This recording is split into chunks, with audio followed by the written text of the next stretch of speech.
New York City Reads gives us a really clear vision for how we're going to implement how we're going to implement a literacy program in our schools. What are the things that we're going to have to shift our focus on? What are the great things that we're doing in our classrooms and in our schools that we can continue to grow? And where are those things that we need to implement something completely new to meet the needs of our students?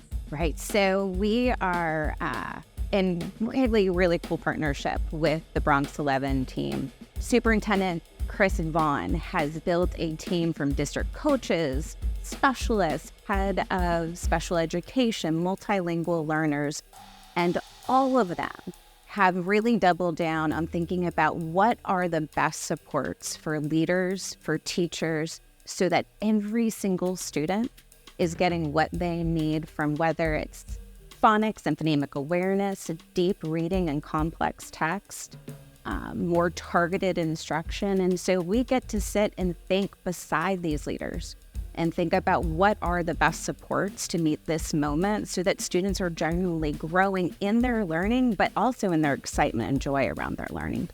And over this time, our partnership with Robin Hood has really pushed us to think deeper about that. And what we're so excited about is this year we get to leverage a new resource that tackles the science of reading, most specifically phonics and phonemic awareness from grades 3 through 5, an area where there's still such gaps, but the standards no longer tackle that. And so we are going to lean into a set of schools leveraging this resource so that we can ensure that we are addressing those foundational skills with our older students. And through this partnership, we've been able to do that, and we're really excited to see the impact of that. So our District 11 partnership with EL Education has been so important to the improvement of literacy across the district. We've been working with EL Education, I would say, for the past 2 to 3 years. We really started working with them during the pandemic, reached out to them to help us figure out how would we use the modules remotely? What would that look like so that we could continue our literacy work. And so that partnership has been crucial. This year, we are part of the Chancellor's New York City Reads, and every school is getting coaching, training.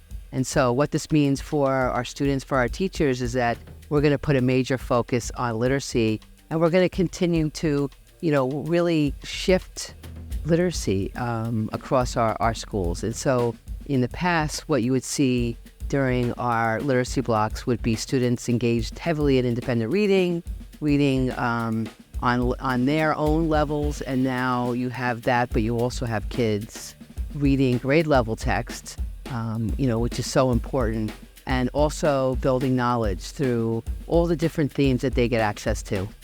EL Education's scope of work now is really significant. We work with over 1 million students a year nationally. We work with schools in every state in the nation. And our work is more important in New York City, than it's ever been. And this is the nation's largest school district.